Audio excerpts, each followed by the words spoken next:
तो पिछले एपिसोड में हमने देखा था कि कैसे बू फेंग अपनी मदर की शॉप पर आए गुंडों को अच्छे से मजा चखाकर वापस भेज देता है, पर वो गुंडे तो अपने बॉस को लेकर आ जाते हैं। यहाँ दूसरी तरफ शुआंग शुआंग को भी बू फेंग की हेल्प की जरूरत थी, तो वो भी उसे ढूंढते ढूंढते उसकी मॉम की शॉप पर आ जाती है। बू फेंग उस सीनियर को निपटाने के बाद शुआंग शुआंग के साथ उसकी हेल्प करने निकल जाता है, जहाँ उसे पता लगा था कि इसके कलीग काफी बुरी तरीके से इंजर्ड है और ये मैटर सिर्फ बू फेंग सॉल्व कर सकता है। इस एपिसोड की स्टार्टिंग में दिखाया जाता है कि शुआंग शुआंग बू फेंग को अपने साथ हॉस्पिटल ले आई थी। हॉस्पिटल में एंटर होते ही शुआंग शुआंग को अंकल फेंग का कॉल आ जाता है, वही पुलिस ऑफिसर। बात करने से शुआंग शुआंग को वो काफी ज्यादा परेशान लग रहे थे, तो वो उन्हें कंसोल करते हुए कहती है कि आप फिक्र मत कीजिए, मैं अपने साथ मेकिंग सिटी के सबसे बेस्ट डॉक्टर को लेकर आ रही हूँ जो इस मैटर को अच्छे से संभाल सकते हैं। इस बात से उसका इशारा बू फेंग की तरफ था। कॉल रखने के बाद बू फेंग काफी ज्यादा हैरान होते हुए कह रहा था कि क्या तुमने मुझे मेकिंग सिटी का सबसे बेस्ट डॉक्टर कहा? तुम मेरे बारे में इतना अच्छा कब से सोचने लग गई? क्या फाइनली तुम्हें मेरे टैलेंट पर यकीन हो गया? शुआंग शुआंग तो मुंह बनाते हुए कह रही थी कि ठीक है ना, ज्यादा भाव खाने की जरूरत नहीं है। तुमने मेरे ग्रैंडपा को ठीक किया है तो तुम बुरे डॉक्टर थोड़ी ना हुए। अच्छे डॉक्टरों ने उन्हें ठीक करने में हार मान ली थी, और इसके अलावा मैं बड़ी उम्मीद के साथ तुम्हें यहाँ पर लेकर आई हूँ, तो प्लीज मेरे कलीग्स को अच्छे से ट्रीट करना। वो मेरी वजह से मुसीबत में पड़े हैं। मैंने ही अपने रीसेंट केस के लिए उन्हें छानबीन करने को भेजा था, पर मुझे नहीं पता था कि उनके साथ ये हो जाएगा, इसलिए मैं चाहती हूँ कि तुम इस केस में अपना बेस्ट दो। बू फेंग कहता है कि फिक्र मत करो, मैं एक डॉक्टर हूँ और मेरा फर्ज है पेशेंट को अपना बेस्ट देकर ट्रीट करने की, और मैं वही करूँगा। उन दोनों से थोड़ी ही दूर पर हमें मिस्टर मा को दिखाया जाता है, जो लिन लिन के साथ काउंटर पर बिल बनवा रहा था। वो कहता है कि मैं अभी अभी जेल से छूट कर आया हूँ, और देखो ना मेरी मुलाकात किससे हो गई। ये बार बार मेरे रास्ते में क्यों आ जाता है? आखिर ये यहाँ क्या करने आया है? लिन लिन भी उसे काफी गुस्से से घूर के देख रही थी। यहाँ दूसरी तरफ हमें शुआंग शुआंग को दिखाया जाता है, जो काफी परेशान होते हुए बू फेंग से कहती है कि मैं तो सच में भूल गई कि मुझे एक पेशेंट की फैमिली को लेने जाना है। तुम पहले जाकर अपनी ट्रीटमेंट को शुरू करो, मैं तुम्हारे पीछे पीछे आती हूँ। हाँ, रूम नंबर 102 में, जो कि इमरजेंसी रूम के जस्ट पास में है। तुम्हें वहाँ पर मिस्टर फेंग भी मिल जाएंगे, जो मेरे कलीग के साथ वहीं मौजूद है। तुम जाकर अपना काम शुरू करो, मैं बस थोड़ी देर में आती हूँ। शुआंग शुआंग के वहाँ से जाने के बाद हमारा बू फेंग काफी मस्त मगन होकर अपनी गर्दन हिलाते हुए आगे बढ़ रहा था। ये देखकर तो लिन लिन को मिर्ची लग जाती है। वो कहती है कि देखो कितना मजे लेकर आगे बढ़ रहा है, ऐसा लग रहा है जैसे कि ये यहाँ पर जॉब के लिए आया हो। पक्का ये किसी इंटर्नशिप के लिए आया होगा, क्योंकि ये 3rd ईयर का मेडिकल स्टूडेंट जो है। ये सुनकर तो मिस्टर मा आगे बढ़ते हुए कह रहा था कि अब देखता हूँ कि ये कैसे आगे जाता है, पहले इस लड़के से अपना पुराना हिसाब तो चुकता कर लूं। ये बोलकर वो बू फेंग के सामने जाते हुए कह रहा था कि कितने बेशर्म किस्म के इंसान हो, मेरे पीछे पीछे यहाँ तक पहुँच गए, वो भी इंटरव्यू का बहाना लगाकर। बू फेंग तो उसे देखने के बाद कह रहा था कि क्या बात है, बाहर भी आ गए और मजे करना भी शुरू कर दिया। वो तो चिढ़ते हुए कह रहा था कि अपने काम से काम रखो, मेरे मैटर में ज्यादा घुसने की जरूरत नहीं। वहीं बू फेंग तो लिन लिन से कहता है कि क्या बात है, तुम इसके साथ यहाँ क्या कर रही हो? डॉक्टर को दिखाने आई हो क्या? इसके दिए हुए उस जेड ब्रेसलेट से तुम्हारी बॉडी में पॉइजन चला गया? शायद बू फेंग का गैस बिल्कुल सही था, क्योंकि ये लड़की चिढ़ते हुए कह रही थी कि क्या तुम सही से बात नहीं कर सकते? ये मत सोचो कि अब तुम एक रेस्टोरेंट के ओनर हो तो तुम बहुत ज्यादा महान हो। तुम्हें तो कोई बिजनेस चलाना भी नहीं आता, ना तो तुम्हारे पास केटरिंग स्किल्स हैं और ना ही मैनेजमेंट स्किल्स। जल्दी ही तुम और तुम्हारा वो सो कॉल्ड रेस्टोरेंट मिट्टी में मिल जाएगा। पर वैसे मानना पड़ेगा, तुम हो तो काफी ज्यादा स्मार्ट, जो सिर्फ अपने रेस्टोरेंट पे रिलाय नहीं करे, यहाँ पर इंटर्नशिप के लिए भी आ गए। मिस्टर मा तो कहता है कि क्या तुम्हें इसकी बॉडी लैंग्वेज से नजर नहीं आ रहा कि यहाँ इंटर्नशिप के लिए नहीं आया, बल्कि किसी लड़की के साथ आया है? तुमने देखा नहीं था, इसके साथ एक खूबसूरत लड़की खड़ी थी। ये 1 नंबर का लड़कीबाज है। उस दिन किसी और को अपनी गर्लफ्रेंड बता रहा था और आज किसी और के साथ फ्लर्टिंग कर रहा है। ये सुनकर तो लिन लिन हंसते हुए कह रही थी कि अच्छा हुआ मैंने तुमसे ब्रेकअप कर लिया, अब मैं जाकर तुम्हारी गर्लफ्रेंड को बताऊंगी कि कैसे तुम उसके पीठ पीछे दूसरी लड़कियों को भी डेट कर रहे हो। मुझे नहीं पता था कि तुम इस कदर नीचे गिर जाओगे कि एक साथ 2-2 लड़की को घुमाओगे। वैसे ये सुनने के बाद तो वो तुम्हारी क्या क्लास लगाएगी ना। वैसे भी वो काफी ज्यादा अमीर है, अगर उसे पता लगा कि तुम उस पर चीट कर रहे हो तो फिर तो तुम्हारी खैर नहीं। बू फेंग तो काफी गुस्से में अपना मुक्का दिखाते हुए कह रहा था कि क्या तुम्हें मार खानी है, जैसे बकवास र्यूमर्स फैला रही हो। वैसे मैं एक अच्छा दोस्त होने के नाते तुम्हें बता दूं कि जिस पर्सन के बारे में तुम लोग बात कर रहे हो ना, पहले उसका बैकग्राउंड चेक करके आ जाओ, वरना मुझसे पहले वही तुम्हारी क्लास लगा लेगी। नाउ एक्सक्यूज मी, मुझे कुछ काम है। ये बोलने के बाद वो दोनों को धक्का देते हुए आगे बढ़ जाता है। लिन तो काफी बुरी तरीके से किलस गई थी। मिस्टर माओ उसे संभालते हुए कह रहा था कि फिक्र मत करो, वो जा रहा होगा यहाँ का बाथरूम साफ करने। वो तो मिस्टर माँ को हक करते हुए कहती है कि मिस्टर माँ प्लीज, जब आप मुझे डायरेक्टर बना देना तो मैं इससे पक्का टॉयलेट साफ करवाऊंगी। वो तो कहता है कि हाँ स्वीट हार्ट, तुम्हारे लिए मैं मिस्टर जांग से जरूर बात करूंगा और तुम जरूर डायरेक्टर बन जाओगी। इसके बाद हमें हॉस्पिटल रूम का सीन दिखाया जाता है जहाँ पर पेशेंट एडमिट थे। मिस्टर चाओ उन्हें काफी देर से चेक कर रहे थे। उनकी बॉडी से एक ब्लैक कलर की नेगेटिव एनर्जी रिलीज हो रही थी। मिस्टर चाओ वहाँ मौजूद डॉक्टर से पूछते हैं कि टेस्ट रिपोर्ट में क्या निकला। डॉक्टर बताते हैं कि मिस्टर चाओ, हमने इनके सारे टेस्ट चेक कर लिए, सारी चीजें नॉर्मल है। टेस्ट रिपोर्ट के अकॉर्डिंग इनकी बॉडी में कोई प्रॉब्लम नहीं, ये बस अनकॉन्शियस हो गए हैं। हमें पता लगता है कि पेशेंट में से एक बंदा मिस्टर फैंग का छोटा भाई है। वो काफी परेशान होकर मिस्टर चाओ से कहते हैं कि आखिर मेरे भाइयों और इस पेशेंट्स को क्या हुआ है। मिस्टर चाओ फिर से उनकी पल्स चेक करते हुए बता रहे थे कि इन तीनों की कंडीशन बिल्कुल एक जैसी है, तीनों के पल्स नॉर्मल है। तीनों की बॉडी में एग्जैक्ट प्रॉब्लम ऐसे नोटिस नहीं हो रही है, लेकिन जहाँ तक मैं समझ पा रहा हूँ मुझे लगता है कि इनकी बॉडी में कुछ तो खराब है।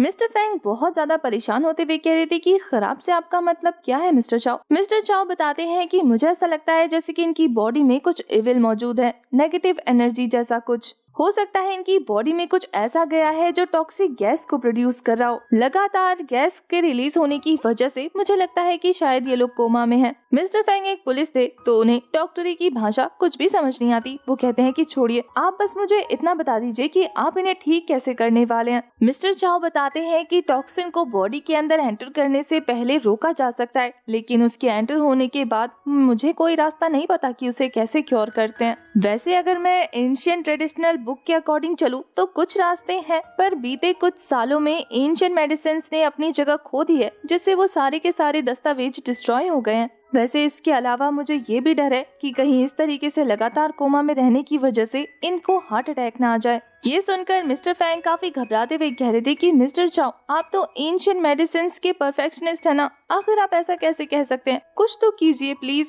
मैं आपसे रिक्वेस्ट करता हूँ, इनकी जान बचा लीजिए। ये सभी मेरे भाई जैसे हैं, मैं इनके साथ सालों से काम कर रहा हूँ, इन्होंने ड्यूटी के लिए अपनी जान को खतरे में डाल दिया। आप इस तरीके से हार नहीं मान सकते, आपको कुछ तो करना होगा। क्या हम इन्हें किसी बड़े हॉस्पिटल में लेकर जाएं? बात बन जाएगी। दूसरे डॉक्टर आकर मिस्टर फैंग को समझाते हैं कि इन सभी की सिचुएशन काफी ज्यादा क्रिटिकल है। अगर इन्हें एक हॉस्पिटल से दूसरे हॉस्पिटल में ट्रांसफर करवाया तो रास्ते में कुछ भी हो सकता है, जिसकी गारंटी डॉक्टर्स नहीं ले सकते। और इसके अलावा ना तो वो सही से इनका क्योर करेंगे और फीस भी हाई होगी, तो बेहतर यही है कि ये सभी यही ऑब्जर्वेशन में रहें। मिस्टर चाओ कहते हैं कि फिर इसका मतलब यही है कि मुझे अपने सीनियर को कांटेक्ट करना होगा, एक वही है जो हमारी हेल्प कर सकते हैं। बाकी डॉक्टर्स तो ये सुनने के बाद काफी ज्यादा हैरान होते हुए कह रहे थे कि मिस्टर चाओ, आपके एक सीनियर भी है? मैंने तो पहली बार सुना है कि आपके कोई सीनियर भी है। मिस्टर चाओ की बात सुनने के बाद मिस्टर फैंग कहते हैं कि फिर आप इंतजार किस चीज का कर रहे हैं, जल्दी से अपने सीनियर को बुलाइए ना। इससे पहले कि मिस्टर चाओ कॉल लगा दे तभी वहाँ पर वू फेंग की एंट्री हो जाती है, पर उसे एंटर होता देखकर तो डॉक्टर्स भड़कने लगते हैं कि कहाँ मुंह उठा के चले आ रहे हो, आखिर तुम हो कौन? तुम्हें दिख नहीं रहा कि यहाँ पर हम सभी पेशेंट को ट्रीट कर रहे हैं?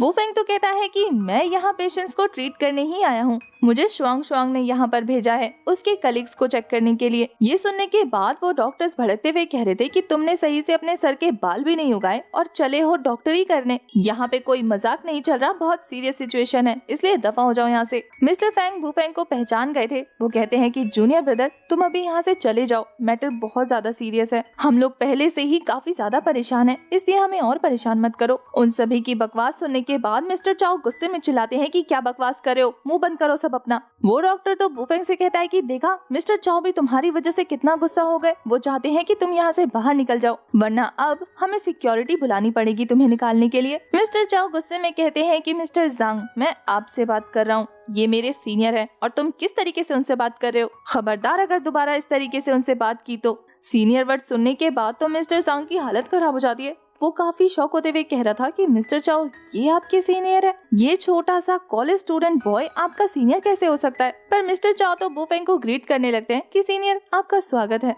वू फेंग काफी प्राउडली एंटर होते हुए मिस्टर चाओ से कहता है कि क्या तुम लोगों ने इन्हें चेक किया, क्या प्रॉब्लम दिखी तुम्हें? मिस्टर चाओ कहते हैं कि सीनियर, जब मैंने इन्हें चेक किया तो सारी चीजें नॉर्मल थी, मुझे लगता है कि ये लोग कोमा में गए हैं एविल एनर्जी की वजह से, सभी की कंडीशन एक जैसी है, लेकिन बदकिस्मती से मेरे पास स्किल्स की कमी है जो मैं इन्हें ठीक नहीं कर सकता। मैं चाहता हूँ कि एक बार आप इन पर नजर डालकर देखें कि क्या आप इन्हें ठीक कर सकते हैं। बू फेंग अपनी स्पिरिचुअल आई का यूज करते हुए उन सभी की बॉडी को चेक करने लगा था। बू फेंग उन्हें चेक करते हुए कहता है कि ये सभी एक टॉक्सिन पॉइजन को चेक करने गए थे और तभी वहाँ पर कोमा में चले गए। इसका मतलब ये है कि ये एविल एनर्जी इनकी बॉडी में जानबूझकर इंजेक्ट की गई है ताकि ये लोग उस चीज की इन्वेस्टिगेशन ना कर पाए। कोई तो है जो नहीं चाहता कि उस केस की इन्वेस्टिगेशन हो। बू फेंग उन्हें चेक करते हुए सोचने लगता है कि अगर मैं इन्हें ठीक कर दूं तो इनके जरिए काफी सारी चीजें पता लग जाएंगी। शायद हमें उन लोगों को ढूंढने का कोई और क्लू मिल जाए। मिस्टर फेंग काफी परेशान होते हुए बू फेंग से कहते हैं कि जूनियर ब्रदर, क्या तुम्हें नजर आया कुछ? क्या तुम्हारे पास कोई तरीका है? तुम इन्हें सच में ठीक कर सकते हो?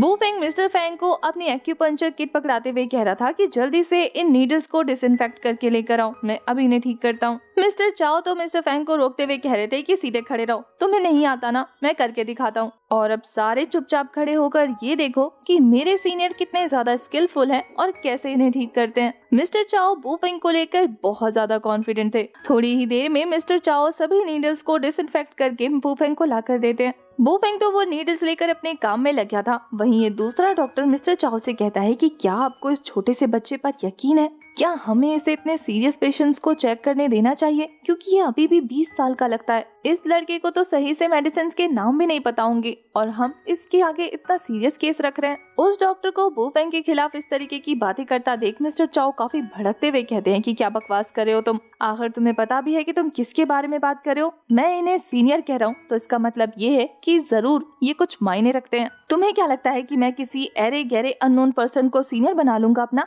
मिस्टर फेंग तो अपना फोन निकालकर बू फेंग को रिकॉर्ड करने लगते हैं। दूसरी तरफ मिस्टर जांग कह रहा था कि ठीक है मिस्टर चाओ, हम आपके इस बंदे को क्योर करने देते हैं, लेकिन अगर कोई भी एक्सीडेंट हो जाता है तो इसकी रिस्पॉन्सिबिलिटी हमारा हॉस्पिटल नहीं लेने वाला। बू फेंग अपनी स्पिरिचुअल आई की हेल्प से पता लगाता है कि इन सभी की बॉडी में जो इविल हो रहा है वो ओवरफ्लो हो रहा है, पर वो इस बात से खुश था कि चलो ज्यादा देर नहीं हुए इस पॉइजन को बॉडी में गए तो वो इसे अच्छे से क्योर कर सकता है। वो अपनी नीडल को उसके माइंड पे थ्रो कर चुका था। वो अपने स्पिरिचुअल सी में मौजूद बुक्स में से उन सभी टेक्निक्स को धीरे धीरे पढ़ते हुए इसे क्योर करने लगता है। सभी नीडल्स को सक्सेसफुली इंजेक्ट करने के बाद वो अब अपनी स्पिरिचुअल एनर्जी का यूज करने लगता है। ये देखने के बाद वो डॉक्टर काफी ज्यादा शॉक होते हुए कह रहा था कि क्या ये बच्चा 9 नीडल सोल रिस्टोरेशन को प्रैक्टिस कर रहा है। मिस्टर चाओ तो काफी ज्यादा प्राउड फील करते हुए कह रहे थे कि मैंने कहा था ना, मेरे सीनियर काफी मामलों में स्पेशलिस्ट हैं। बू फेंग की स्पिरिचुअल एनर्जी की हेल्प से वो सारा का सारा टॉक्सिन उस बंदे की बॉडी से बाहर आ जाता है। बू फेंग के काम खत्म होते ही वो लड़का भी होश में आ गया था और ये देखकर मिस्टर फेंग काफी ज्यादा खुश हो जाते हैं। मिस्टर फेंग उस बंदे से कहते हैं कि तुम ठीक हो ना? वो कहता है कि कैप्टन, आखिर मैं कहाँ हूँ? वैसे होश में आने के बाद उसे सबसे पहला ख्याल अपने कलीग का आता है जो उसके साथ ही बेहोश हो गया था। मिस्टर फेंग कहते हैं कि फिक्र मत करो, वो सभी भी यही हैं और तुम्हारे साथ साथ हम उन्हें भी जल्दी ही रिकवर कर लेंगे। मिस्टर चाओ उस बंदे को होश में देखने के बाद इस डॉक्टर से कह रहा था कि अब क्या ख्याल है इस 20 साल के स्टूडेंट के बारे में तुम्हारा? हाँ, सच बताना, क्या इससे पहले इतना टैलेंटेड स्टूडेंट तुमने देखा है? बस एक यही वजह है कि मैं इन्हें अपने सीनियर के तौर पे एक्नॉलेज करता हूँ। बू फेंग के स्किल्स देखने के बाद अब ये डॉक्टर भी मान गया था कि वो कितना ज्यादा केपेबल है। दूसरी तरफ बू फेंग एक को क्योर करने के बाद कहता है कि 2 और पेशेंट है, मैं जल्दी जल्दी उन्हें भी रिकवर कर देता हूँ। बू फेंग ने सक्सेसफुली तीनों को ठीक कर दिया था और ये खबर शुआंग शुआंग तक भी पहुँच जाती है। वो हॉस्पिटल में वापस आ रही थी और ये न्यूज सुनकर काफी ज्यादा खुश होती है। वो कहती है कि क्या सच में बू फेंग ने उन्हें ठीक कर दिया? वो इतनी ज्यादा खुश और एक्साइटेड थी कि वापस आते हुए लोगों से टकराने लगती है। वैसे तो शुआंग शुआंग को अब तक यकीन नहीं होता। वो रूम में एंटर होते हुए मिस्टर फेंग से कहती है कि आपने कॉल पर क्या कहा? प्रोसेस कंप्लीट हो गया और सारी चीजें खत्म हो गई। अंदर आने के बाद वो काफी घबराई हुई थी, पर जैसे ही वो अपने कलीग्स को अपने पैरों पर सही सलामत देखती है, वो भी खुशहाल, जो उससे बू फेंग की तारीफ करते हुए कह रहे थे कि ये डॉक्टर तो सच में कितना कमाल का है, इसने चंद मिनटों में हमें अपने पैरों पर खड़ा कर दिया। शुआंग शुआंग बू फेंग की तरफ देखकर एक बार फिर से कंफर्म करती है कि ये तुमने ही किया ना? वो तो हाँ में गर्दन हिलाते हुए कहता है कि हाँ। बू फेंग उन्हें कहता है कि अब आप लोग अच्छे से रेस्ट कर चुके हैं, तो क्या आप मुझे बता सकते हैं कि आपने वहाँ पर एग्जैक्ट क्या देखा था जिसकी वजह से आप तीनों की एक जैसी हालत हो गई थी? उन तीनों ऑफिसर्स में से एक कहता है कि हम लोग उस जगह इन्वेस्टिगेशन करने गए थे जहाँ पर मिस्टर ही गया था। हम दिए गए क्लूज को फॉलो कर रहे थे, लेकिन हमें कहीं भी वो एंशिएंट कॉइन देखने को नहीं मिला। पर काफी देर तक रिसर्च करने के बाद हमें उस एंशिएंट कॉइन के बारे में पता लग गया था। कि असल में वो ancient copper coin paradise community से रिलेटेड है। वैसे ये लोग उसी केस पर इन्वेस्टिगेट कर रहे हैं जिस पर बुफेंग को वो एंशिएंट कॉइन मिला था। बुफेंग ने डॉक्टर जाओ की हेल्प से इन सभी को कांटेक्ट किया और इन्हें इस केस में इन्वॉल्व किया, इसलिए वो भी इस मैटर में काफी ज्यादा सीरियस था। शुआंग उसकी तरफ देखकर आगे का पूछने लगती है कि आगे क्या करना है। और इसी के साथ हमारा ये वाला एपिसोड हो जाता है खत्म।